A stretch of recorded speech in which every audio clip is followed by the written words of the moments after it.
할아버지, 요금 안 내시면 안 됩니다. 내가 왜 너무 비싸? 비싸긴 뭐가 비싸? 미터 기대로 냈어야지. 여보, 오늘은 제발 무리하지 마요. 괜찮아. 금방 다녀올게. 약은요? 약 사올 돈은 있어요? 대답 없이 닫히는 문소리가 새벽 공기 속으로 사라졌습니다. 골목 어귀에서 박종수의 하루는 언제나 남들보다 2시간 일찍 시작됩니다. 손술의 바퀴가 아스팔트 위를 긁는 소리, 박스를 접어 싸는 소리, 가끔씩 터지는 비닐봉지 소리. 그것이 그의 새벽을 채우는 전부였습니다.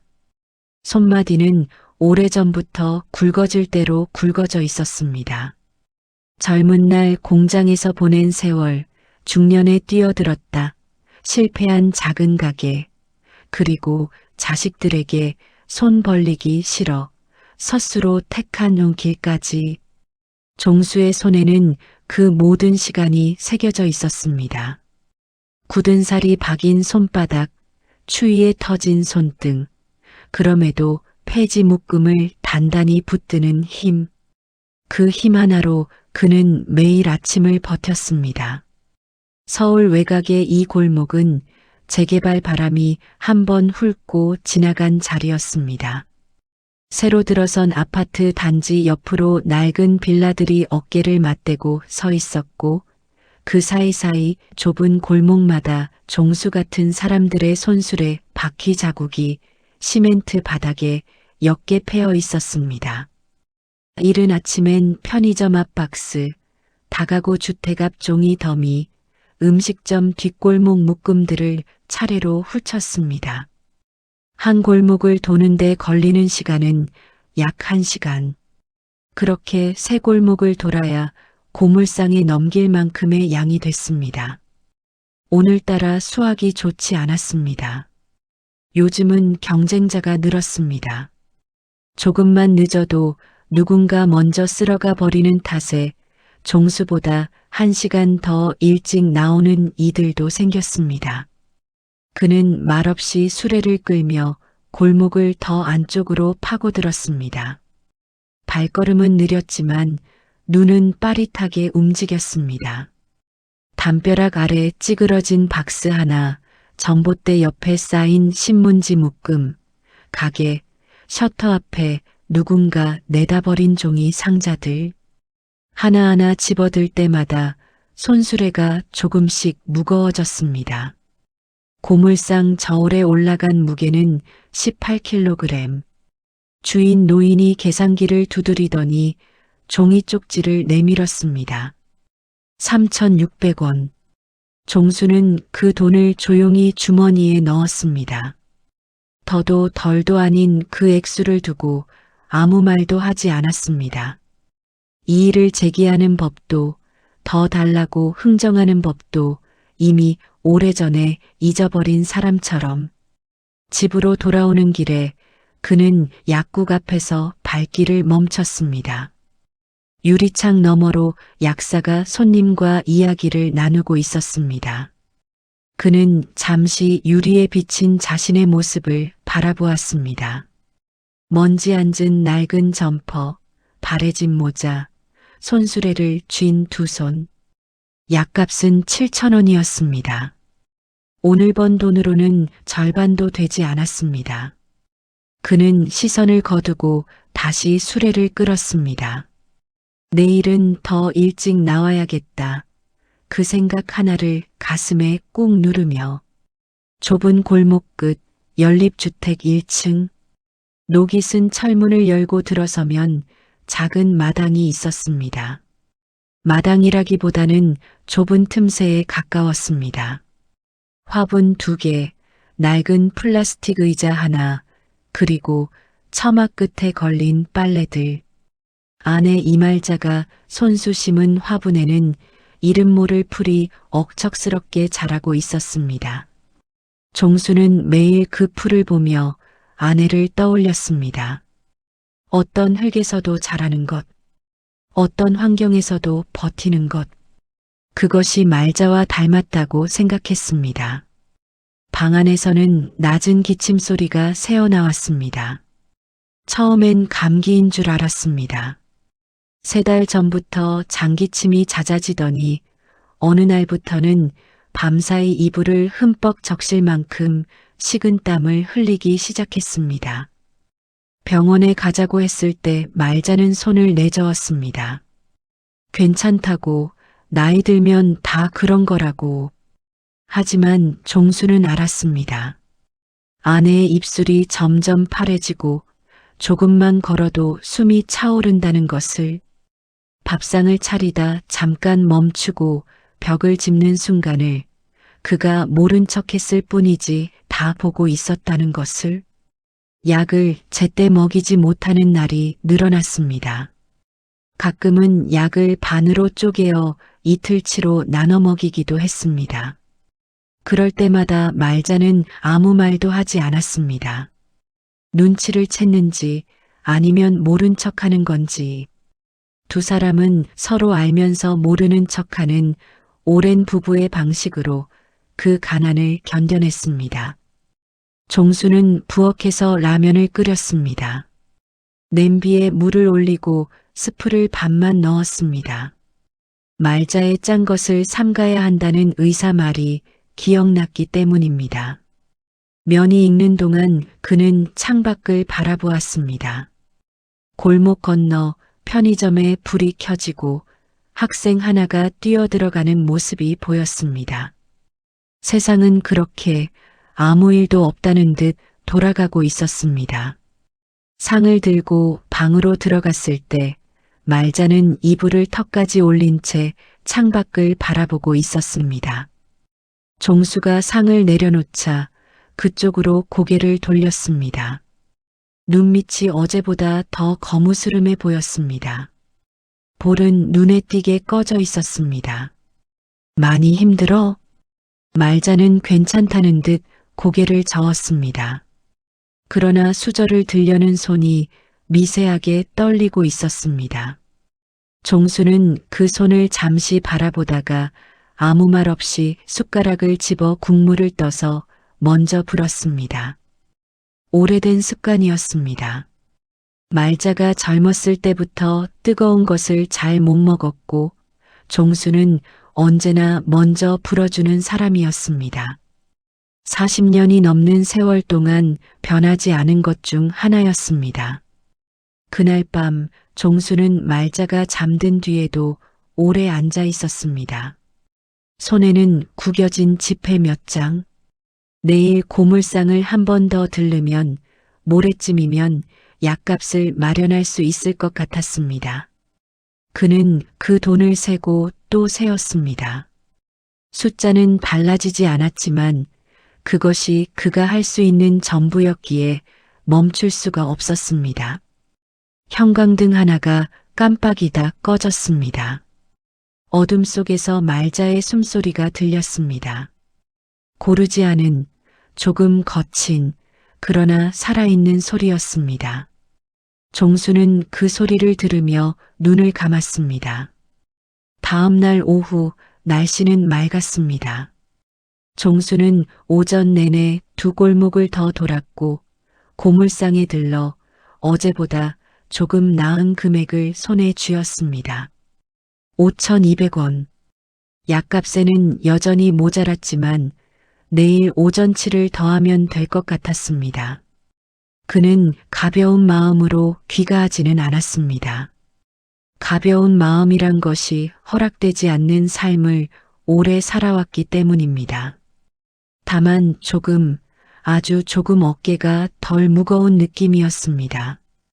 골목 어귀에서부터 뭔가 이상하다는 것을 느꼈습니다. 정확히 무엇이 이상한지는 알 수 없었습니다. 다만 집을 향해 걸을수록 발걸음이 빨라졌습니다. 손수레를 골목 어귀에 세워두고 작은 마당 안으로 들어서는 순간 방 안이 이상하리만큼 조용하다는 것을 깨달았습니다. 낮이면 틀어놓던 라디오 소리도 말자의 기침 소리도 들리지 않았습니다. 방문을 열었습니다. 말자는 이불 위에 반쯤 쓰러진 채로 있었습니다. 상체가 비스듬히 기울어져 있었고 한 손은 바닥에 닿아 있었습니다. 처음에는 낮잠이라고 생각했습니다. 그러나 그 자세가 자연스럽지 않았습니다. 잠드는 사람은 저렇게 쓰러지지 않습니다. 말자야. 대답이 없었습니다. 종수는 2걸음 만에 아내 곁에 닿았습니다. 손을 뻗어 어깨를 잡았습니다. 차가웠습니다. 손이 아니라 이불 위로 드러난 팔이, 공기 중에 노출된 피부가 실내임에도 불구하고 이상하리만큼 차가웠습니다. 뺨에 손을 가져다 댔습니다. 식은 땀이 배어 있었습니다. 여보, 여보, 정신 차려. 말자의 눈꺼풀이 미세하게 떨렸습니다. 완전히 의식을 잃은 것은 아니었습니다. 그러나 눈을 뜨지 못했습니다. 입술이 열렸다 닫혔다 했고 무언가를 말하려는 것 같았지만 소리가 나오지 않았습니다. 숨소리가 들렸습니다. 가늘고 빠르게 마치 조금씩 조여드는 것처럼 종수의 손이 떨리기 시작했습니다. 그는 오랜 세월을 버텨온 사람이었습니다. 공장에서 기계에 손가락이 끼었을 때도 소리 지르지 않았고 가게가 망해 대출금 독촉 전화를 받던 날도 표정 하나 바꾸지 않았습니다. 아내 앞에서 흔들리지 않으려 평생 애써온 사람이었습니다. 그런 그의 손이 지금 아내의 어깨를 잡은 채 멈추지 않고 떨리고 있었습니다. 말자의 손을 잡아보았습니다. 손끝이 파르스름한 빛을 띠고 있었습니다. 입술도 마찬가지였습니다. 호흡이 점점 얕아지고 있다는 것을 그는 느꼈습니다. 의사는 아니었지만 40년을 함께 산 사람이었습니다. 아내의 몸이 보내는 신호를 그는 누구보다 빨리 알아챘습니다. 이것은 단순한 기절이 아니었습니다. 방 안에 있는 것이라고는 낡은 장롱, 이불 한 채, 그리고 협탁 위에 약봉지뿐이었습니다. 약봉지는 비어 있었습니다. 며칠 전부터 다 떨어진 것을 알고 있었습니다. 종수는 그 빈 봉지를 바라보다가 눈을 감았습니다. 전화기를 꺼내 들었습니다. 손가락이 119를 눌렀다가 멈췄습니다. 그의 머릿속에서 빠른 계산이 이루어졌습니다. 구급차가 오면 응급실로 간다. 응급실에 들어서는 순간부터 돈이 나간다. 검사비, 처치비, 입원비. 그에게 지금 있는 돈은 5,200원이었습니다. 통장 잔액은 지난주에 확인했을 때 23,000원. 그것으로 감당이 되지 않는다는 것을 그는 이미 알고 있었습니다. 그러나 아내의 숨소리는 계속 작아지고 있었습니다. 이 순간 어떤 계산도 의미가 없다는 것을 몸이 먼저 알았습니다. 종수는 전화기를 다시 집어넣고 자리에서 일어났습니다. 2 손으로 아내를 안아 올렸습니다. 마른 몸이었지만 팔다리에 힘이 빠져 있어 예상보다 들기 어려웠습니다. 그는 이를 악물었습니다. 문을 열고 좁은 마당을 가로질렀습니다. 골목으로 나섰습니다. 가을 햇살이 그의 눈을 찔렀습니다. 골목 끝에서 큰 길이 보였습니다. 종수는 잠시 멈췄습니다. 아내를 안은 채로 멈추는 것은 이상한 일이었습니다. 그러나 그 몇 초가 그에게는 필요했습니다. 어떻게 할 것인가? 지금 당장 어떻게 할 것인가? 구급차를 부른다. 그러면 기다려야 합니다. 이 골목까지 차가 들어오는데 시간이 걸립니다. 말자의 숨소리가 더 얕아지고 있었습니다. 팔 안에서 느껴지는 온기가 줄어들고 있었습니다. 걸어서 병원을 간다. 가장 가까운 내과가 2블록 거리였습니다. 그러나 그것은 동네 의원이었습니다. 이 상태를 감당할 수 있는 곳이 아니었습니다. 큰 병원은 더 멀었습니다. 이 상태로 걸어서 갈 수 있는 거리가 아니었습니다. 남은 선택지는 하나였습니다. 종수는 큰 길로 나섰습니다. 아내를 한 팔로 더 단단히 붙들고 나머지 손을 번쩍 들었습니다. 차들이 쌩쌩 지나갔습니다. 몇 대가 경적을 울리며 피해갔습니다. 그는 물러서지 않았습니다. 도로 가장자리에 서서 오가는 차들을 향해 손을 흔들었습니다. 지나가는 승용차들은 속도를 줄이지 않았습니다. 누군가는 창문을 열어 한마디 내뱉고 가기도 했습니다. 노란색 택시가 저 멀리서 달려오는 것이 보였습니다. 빈 차를 나타내는 표시등이 켜져 있었습니다. 종수는 몸을 도로 쪽으로 더 기울였습니다. 팔이 흔들렸습니다. 택시가 속도를 줄이며 멈춰 섰습니다.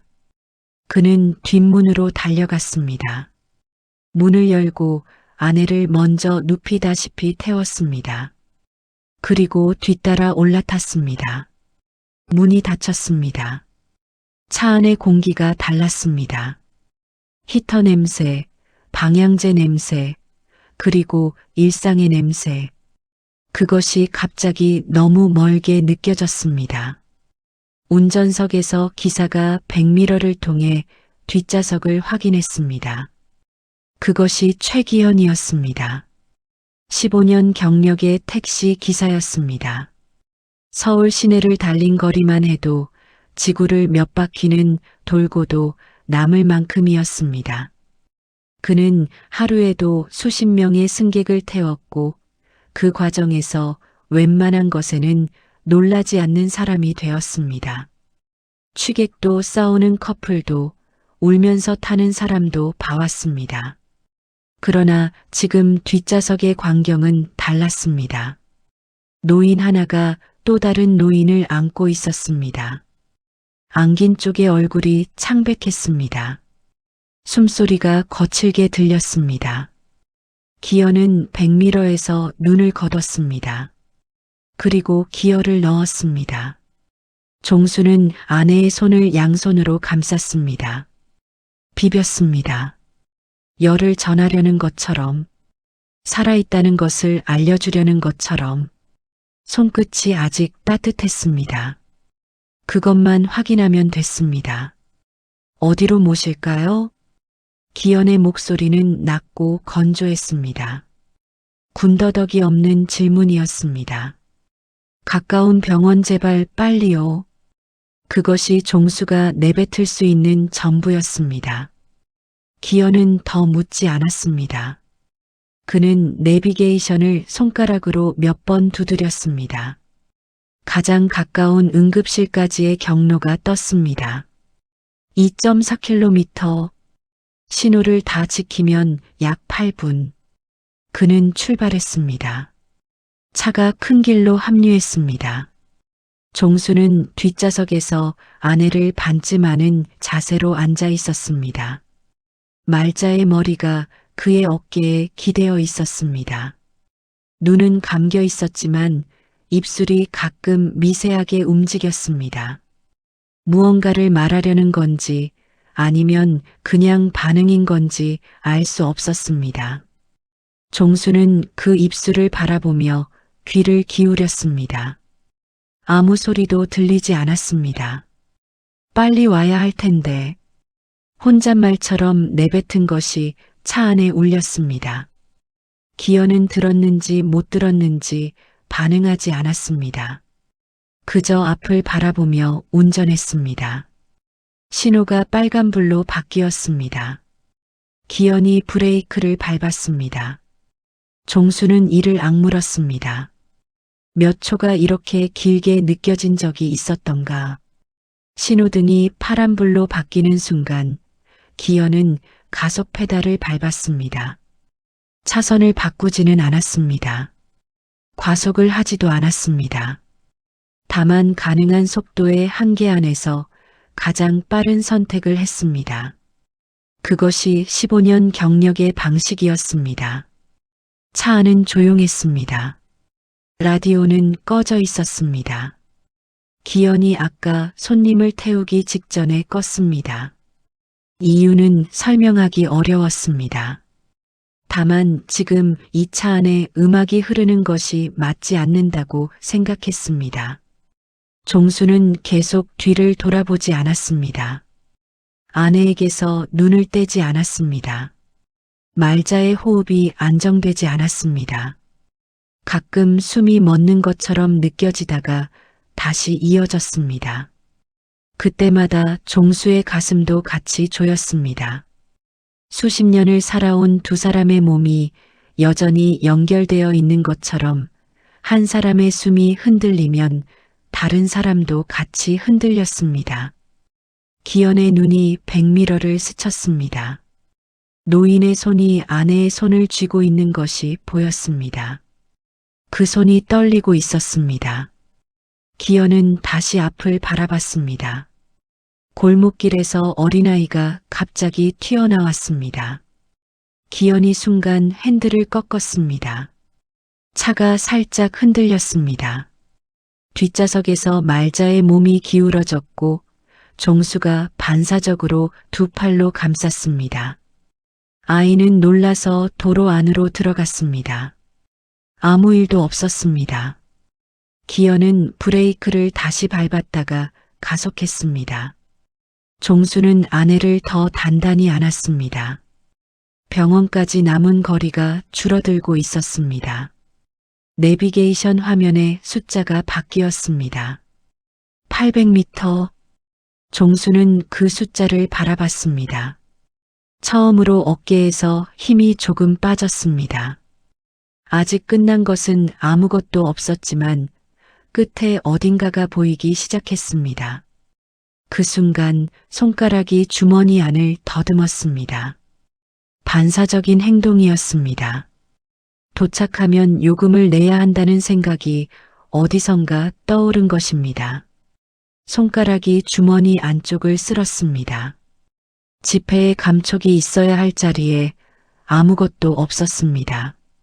종수는 반대쪽 주머니도 더듬었습니다. 없었습니다.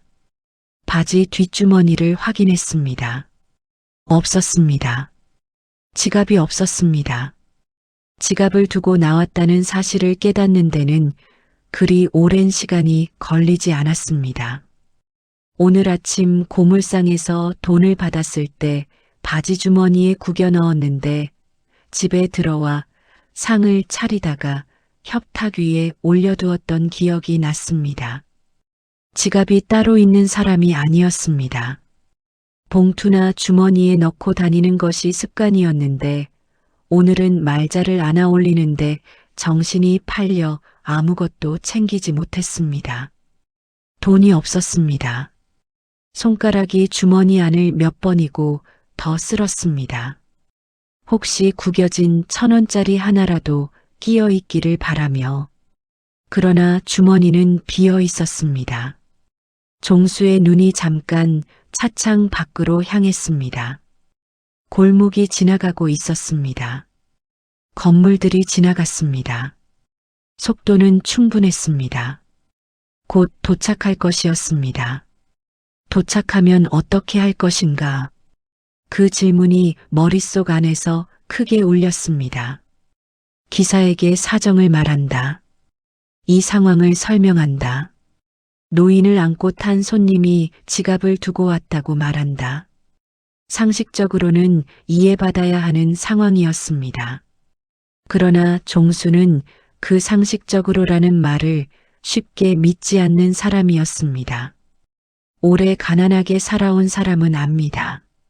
같은 말도 어떤 사람이 하느냐에 따라 다르게 들린다는 것을. 초라한 행색, 낡은 옷, 폐지를 줍는 손, 이것들이 그가 가진 것의 전부였습니다.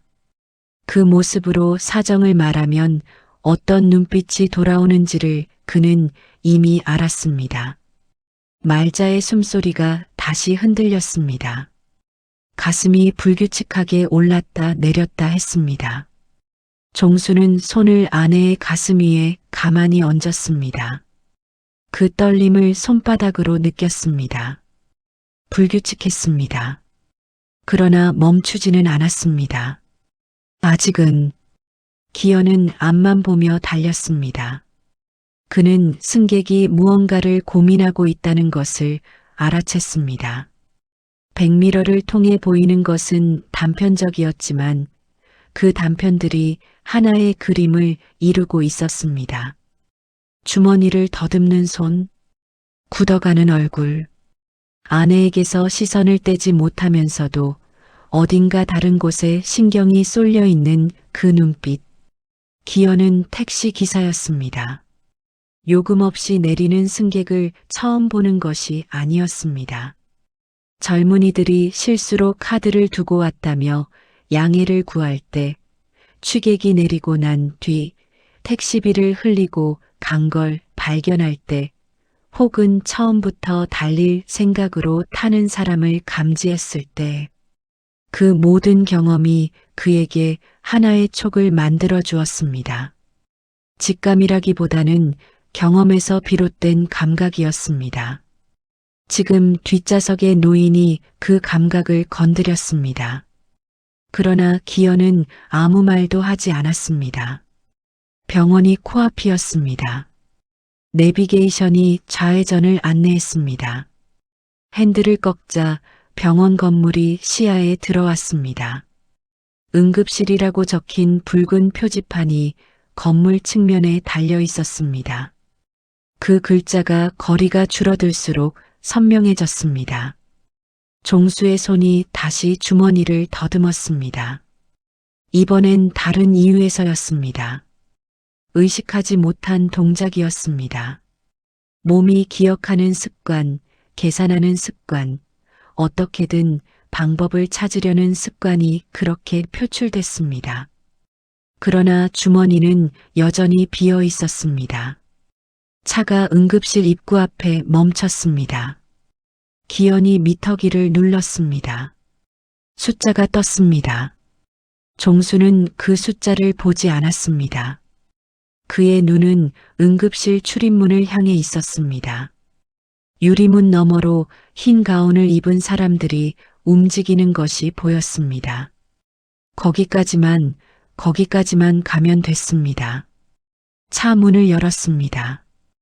아내를 안아내리는데 온 힘을 쏟았습니다.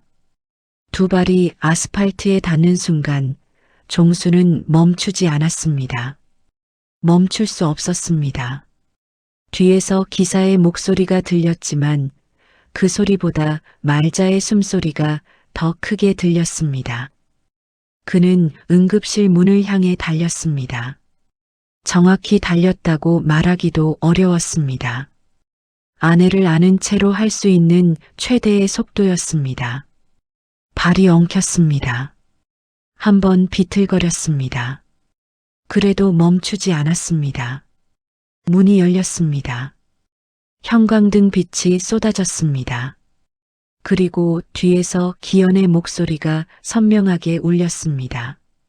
잠깐, 손님. 응급실 안은 종수가 상상했던 것과 달랐습니다. 조용할 것이라 생각했습니다.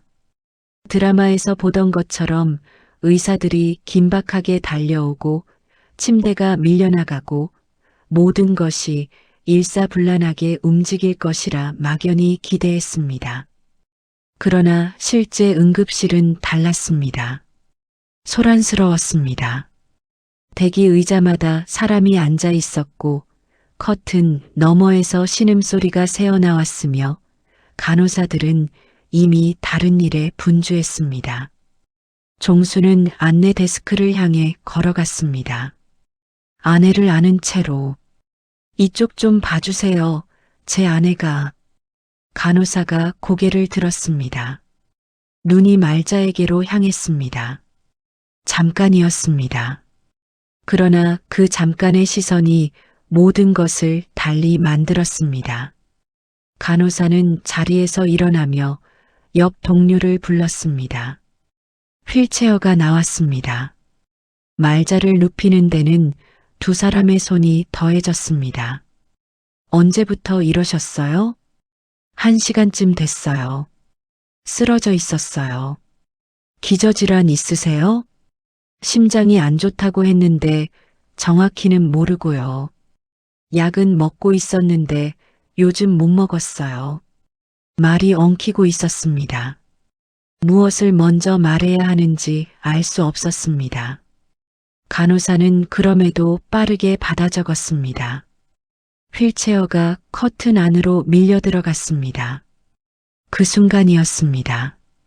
손님, 뒤에서 목소리가 들렸습니다. 종수는 돌아봤습니다. 최기현이 응급실 출입문 안쪽에 서 있었습니다. 점퍼를 입은 중년 남자, 눈빛이 굳어 있었습니다. 숨이 약간 차 있었습니다. 뛰어왔다는 뜻이었습니다. 요금 계산을 하셔야죠. 조용한 목소리였지만 그 말이 응급실 입구에 울렸습니다. 대기하던 사람들 몇 명이 고개를 돌렸습니다. 데스크 간호사도 시선을 주었습니다. 종수는 아무 말도 하지 못했습니다. 할 말이 없는 것이 아니었습니다. 해야 할 말이 너무 많아서 무엇부터 꺼내야 할지 알 수 없었습니다. 기현의 눈이 종수의 손을 훑었습니다. 빈손이었습니다. 지갑도 핸드폰을 꺼내는 기색도 없었습니다. 기현은 이 상황을 여러 번 겪어봤습니다. 사정은 다 달랐지만 결말은 비슷했습니다. 그리고 그는 원칙주의자였습니다. 측은함과 원칙은 별개의 문제라고 생각했습니다. 그렇게 살아왔습니다. 지갑을 두고 나왔어요. 종수가 겨우 입을 열었습니다. 집에 있어요. 급하게 나오다 보니까 기현은 대답하지 않았습니다. 그 침묵이 어떤 말보다 더 많은 것을 담고 있었습니다. 종수는 그 침묵의 무게를 압니다. 믿지 않는다는 뜻이었습니다. 혹은 믿는다 하더라도 지금 당장 어떻게 할 수 없다는 것을 함께 알고 있다는 뜻이었습니다. 밖에서 사람 두세 명이 들어왔습니다. 응급실을 찾아온 이들이었는지 아니면 이 소란에 끌려 들어온 것인지 알 수 없었습니다. 누군가 작게 말하는 소리가 들렸습니다. 요금 안 내고 도망갔나 봐. 종수는 그 말을 듣고도 고개를 돌리지 않았습니다. 말자가 들어간 커튼 쪽만 바라보았습니다. 커튼 안에서 간호사들이 움직이는 그림자가 보였습니다. 기계음이 들렸습니다. 기현은 한 걸음 더 다가섰습니다. 계좌번호라도 주세요. 나중에 이체해 주셔도 됩니다. 합리적인 제안이었습니다. 기현도 그것을 알고 있었습니다. 그러나 종수는 그 말을 듣는 순간 자신의 통장 잔액을 떠올렸습니다. 23,000원. 미터기에 찍힌 숫자를 보지 못했지만 병원까지 거리를 생각하면 10,000원은 넘었을 것이었습니다. 이체를 하겠다고 말한다면 그것은 거짓말이 될 수도 있었습니다. 그 돈을 내면 약값이 없었습니다. 약값을 내면 택시비를 낼 수 없었습니다. 종수는 아무 말도 하지 않았습니다. 그 침묵이 또 다른 오해를 불렀습니다. 요즘 세상에 저런 사람이. 누군가의 혀차는 소리가 들렸습니다. 응급실 입구에 사람들이 모여들었습니다. 처음에는 두세 명이었습니다. 하지만 소란은 언제나 더 많은 시선을 끌기 마련이었습니다. 대기 의자에 앉아있던 이들이 고개를 내밀었고 복도를 지나던 보호자들이 발길을 멈췄습니다. 택시비 안 내고 도망가다 잡힌 거예요? 연세 드신 분이 저러면 쓰나. 말들이 공기 중에 떠다녔습니다. 종수의 귓속으로 들어왔다가 나갔습니다. 그는 그 말들을 반박하지 않았습니다. 설명하려는 시도조차 하지 않았습니다. 설명이 이 상황을 바꿀 수 없다는 것을 몸이 먼저 알았습니다. 그의 눈은 여전히 커튼 쪽을 향해 있었습니다. 기현은 당혹스러웠습니다. 이렇게까지 되길 바란 것이 아니었습니다. 요금을 받아야 한다는 생각은 여전했습니다. 그것은 그의 생계였고 원칙이었습니다. 그러나 주변에 사람들이 모여들수록 상황이 자신이 의도한 것과 다른 방향으로 흘러가고 있다는 것을 느꼈습니다. 노인이 피의자가 되고 자신이 고발자가 된 것 같은 구도. 그는 그것을 원하지 않았습니다. 신고하셨어요? 누군가 기현에게 물었습니다. 아직이요. 해야 하는 거 아닌가요? 기현은 대답하지 않았습니다. 핸드폰을 꺼내 들었다가 다시 집어넣었습니다. 그 사이 누군가 이미 신고를 한 모양이었습니다. 얼마 지나지 않아 제복을 입은 사람이 응급실 입구에 들어섰습니다. 경찰관 김도윤이었습니다. 인근 지구대에서 출동한 것이었습니다. 비교적 젊은 얼굴이었습니다. 상황을 파악하기 위해 눈을 빠르게 굴렸습니다. 무슨 일이에요? 기현이 짧게 설명했습니다. 택시를 탔고 병원 앞에서 내리면서 요금을 내지 않고 뛰어들어갔다고. 도망친 것인지는 모르겠지만 지금 요금 문제가 해결되지 않고 있다고. 도윤은 종수 쪽으로 고개를 돌렸습니다. 종수는 그 시선을 받았습니다. 경찰관의 눈과 마주쳤습니다. 오래 살면서 경찰과 마주칠 일은 없었습니다. 살면서 법을 어긴 것이 없었으니까요. 그러나 지금 이 순간 자신이 경찰 앞에 서 있다는 사실이 가슴 어딘가를 묵직하게 눌렀습니다. 억울한 것과 부끄러운 것과 슬픈 것이 한꺼번에 섞였습니다. 어르신, 상황 말씀해 주시겠어요? 도윤의 목소리는 날카롭지 않았습니다. 그러나 단호했습니다. 종수는 입을 열었습니다. 지갑을 두고 나왔어요. 도망간 게 아니에요. 아내분이 쓰러져서요? 네. 급하게 나오다 보니까 말이 또 끊겼습니다. 목이 메었습니다. 설명을 해야 한다는 것을 알았습니다. 이 자리에서 논리적으로 말해야 한다는 것도 알았습니다. 그러나 몸이 말을 듣지 않았습니다. 너무 오랜 시간 버텨온 탓이었습니다. 새벽부터 수레를 끌고 아내를 안아 차에 태우고 지갑이 없다는 사실을 깨달으면서도 아내에게서 눈을 떼지 않았던 그 시간들이 한꺼번에 쏟아지는 것 같았습니다. 주변의 웅성거림은 계속됐습니다. 사람들은 보이는 것만 봤습니다. 택시에서 내리자마자 달아난 노인, 택시비를 요구하는 기사, 출동한 경찰, 그것이 전부였습니다.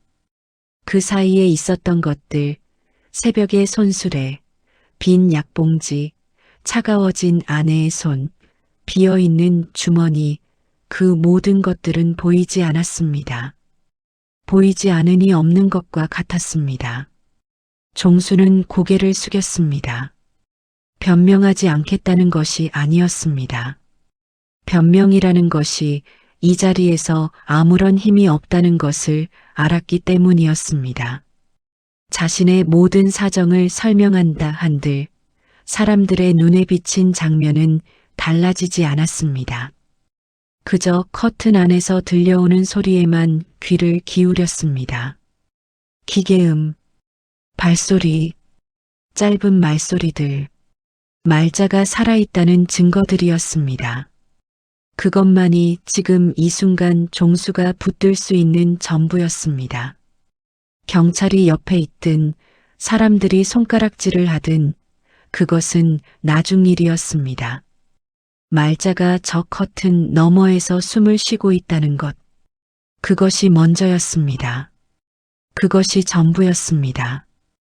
도윤은 종수의 굳은 어깨를 바라봤습니다.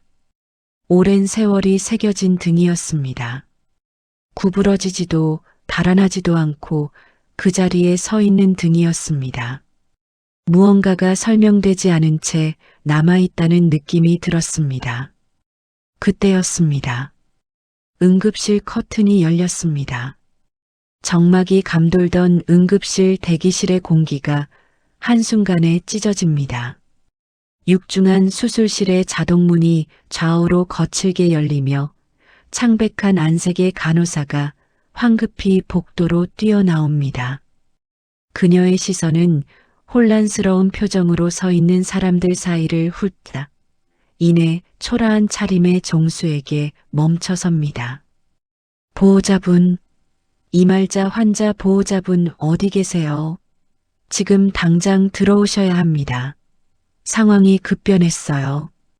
간호사의 다급한 외침은 마치 날카로운 칼날처럼 대기실의 소란을 단번에 베어버립니다.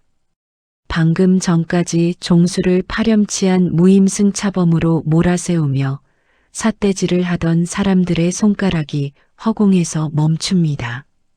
종수를 억세게 붙잡고 있던 기현의 손등 위로 핏줄이 돋아나 있었지만 그 힘은 서서히 빠지기 시작합니다. 종수는 간호사의 목소리를 듣자마자 심장이 발치까지 떨어지는 기분을 느낍니다.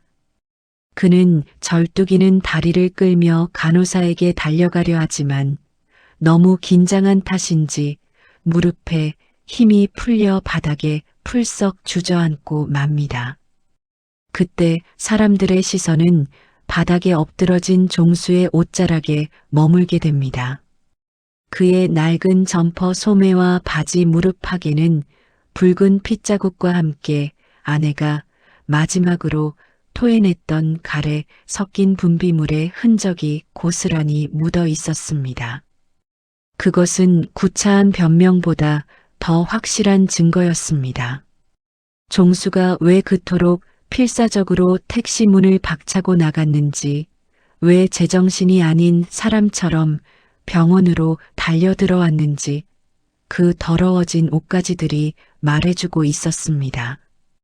기현의 눈동자가 세차게 흔들립니다. 원칙을 지키는 것이 곧 정의라고 믿었던 그의 신념이 뿌리째 흔들리는 순간이었습니다.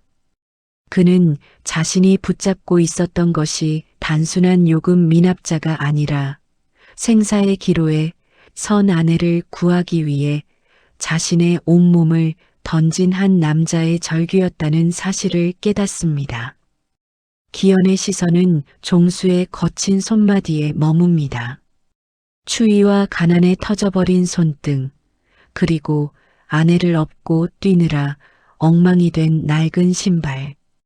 김도윤 경관 역시 들고 있던 수첩을 천천히 내립니다. 취조하듯 날카로웠던 그의 눈빛에는 깊은 탄식과 미안함이 서립니다. 그는 종수의 곁으로 다가가 그의 팔을 부축해 일으킵니다. 차가운 수갑 대신 따뜻한 사람의 온기가 종수의 팔에 전달됩니다. 어르신, 어서 가보세요. 얼른요. 도윤의 동료의 종수는 눈물이 범벅이 된 얼굴로 고개를 끄덕입니다. 그는 기현을 한번 바라보려 했으나 몰려오는 두려움과 슬픔에 차마 눈을 맞추지 못한 채 수술실 안으로 빨려 들어가듯 사라집니다. 남겨진 대기실에는 무거운 침묵만이 흐릅니다. 종수를 비난했던 구경꾼들은 슬그머니 자리를 피하거나 죄책감 어린 표정으로 바닥을 내려다봅니다. 기현은 자신의 택시 열쇠를 손바닥이 아플 정도로 꽉 쥡니다. 그 차가운 금속의 감촉이 마치 자신의 무지함을 질책하는 것만 같아 가슴 한구석이 아려옵니다. 종수가 수술실 내부로 사라진 지 한참이 지났지만 기현은 그 자리를 떠나지 못합니다. 그는 응급실 밖 벤치에 멍하니 앉아 담배 한 개비를 꺼내 물었다가 병원 구역임을 깨닫고 이내 도로 집어넣습니다. 그의 머릿속에는 종수의 절박했던 눈빛과 자신이 거칠게 낚아챘던 그 가냘픈 팔의 감촉이 환지통처럼 남아 떠나질 않습니다. 잠시 후 김도윤 경관이 커피 2캔을 들고 기현의 곁으로 다가옵니다. 도윤은 말없이 따뜻한 캔 하나를 기현에게 건넵니다. 두 남자는 차가운 밤 공기를 마시며 한동안 말이 없습니다.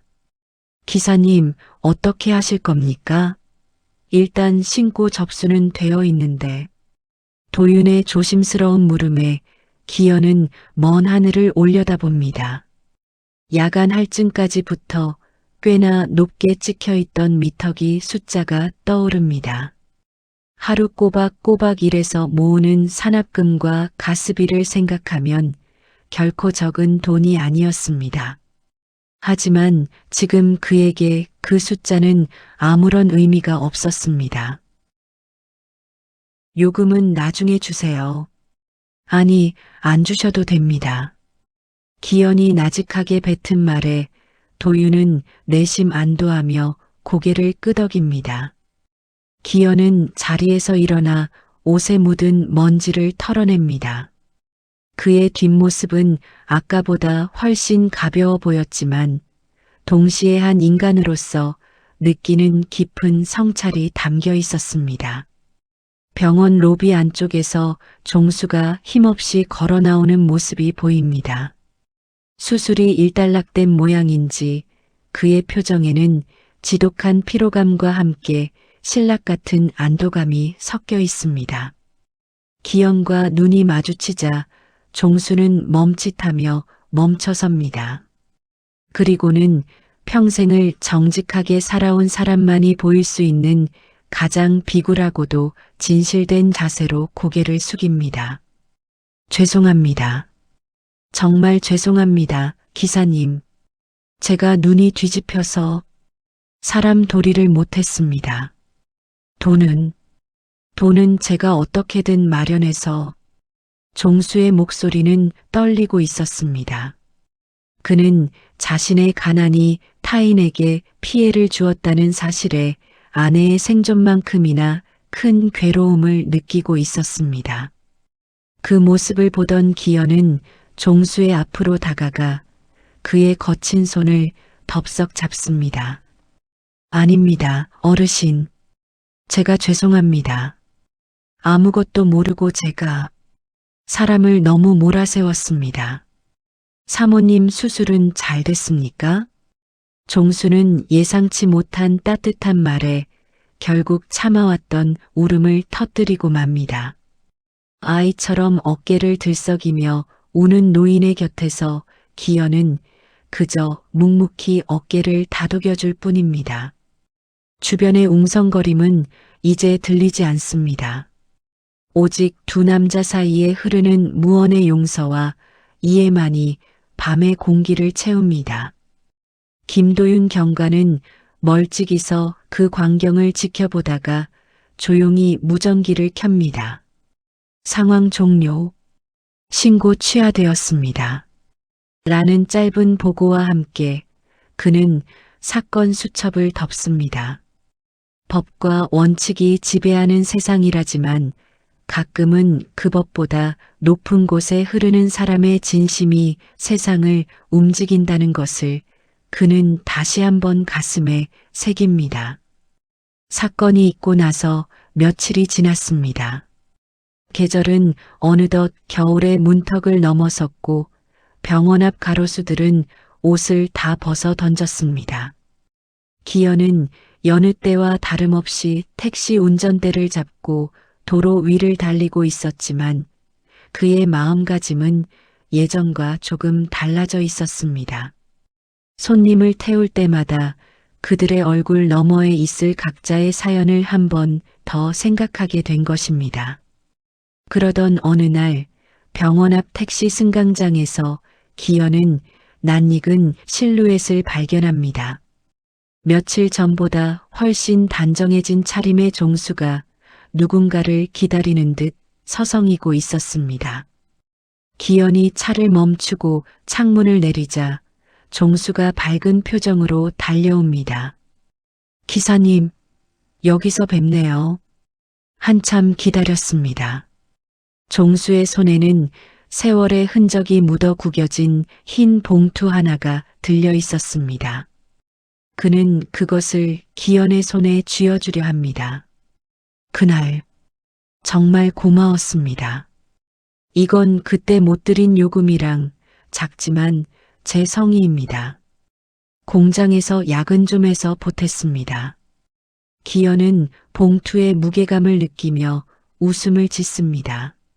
하지만 그는 봉투를 다시 종수의 주머니에 밀어 넣으며 손을 내젓습니다. 아닙니다, 어르신. 무사하셔서 다행입니다. 요금은 이미 마음으로 다 받았습니다. 그 돈으로 사모님 맛있는 거나 사드리세요. 두 사람이 실랑이를 벌이고 있을 때 병원 정문 쪽에서 천천히 걸어오는 여인이 보입니다. 환자복 위에 두툼한 외투를 걸친 말자였습니다. 그녀의 안색은 예전보다 훨씬 좋아 보였고 남편을 바라보는 눈빛에는 깊은 신뢰와 사랑이 가득 차 있었습니다. 종수와 말자의 눈이 허공에서 마주칩니다. 수십 년 세월을 함께하며 겪어온 가난과 고통, 그리고 며칠 전에 사선을 넘나들던 기억들이 주마등처럼 스쳐 지나갑니다. 종수의 눈가에 다시금 뜨거운 눈물이 맺힙니다. 하지만 이번 눈물은 슬픔이나 공포가 아닌 다시 함께 걸어갈 수 있다는 희망의 눈물이었습니다. 기현은 두 사람의 모습을 보며 조용히 미소 짓습니다. 그는 미터기를 켜지 않은 채 두 사람을 뒷좌석에 태웁니다. 그리고 그들이 살고 있는 날 같지만 따뜻한 보금자리를 향해 부드럽게 가속 페달을 밟습니다. 차창 밖으로 흐르는 서울의 풍경은 차갑지만 택시 안의 공기는 그 어느 때보다 포근합니다. 기현은 백미러를 통해 서로의 손을 꼭 맞잡고 있는 노부부의 모습을 봅니다. 그 손은 세상 그 어떤 보석보다 단단하고 아름답게 빛나고 있었습니다. 그날 사람들은 한 노인을 의심했습니다. 낡은 옷차림과 무모한 행동 속에 감춰진 진실을 보려 하지 않았습니다. 하지만 진실은 단순했습니다. 그것은 가장 절박한 순간에 터져나오는 목숨보다 소중한 사랑이었습니다. 우리는 매일 누군가와 요금을 주고받으며 살아갑니다. 하지만 어떤 요금은 돈으로 계산할 수 없는 법입니다. 이해라는 이름의 거스름돈과 용서라는 이름의 영수증이 오갈 때 우리네 차가운 도로는 비로소 누군가의 안식처로 향하는 길이 됩니다. 오늘 당신이 마주친 누군가에게도 당신이 모르는 절박한 사랑이 흐르고 있을지 모릅니다. 택시는 다시 달립니다. 사람과 사람 사이의 온기를 싣고 가장 따뜻한 목적지를 향해. 구독과 좋아요를 눌러주시면 이야기를 만드는 제게 정말 큰 힘이 됩니다. 시청해주셔서 감사합니다.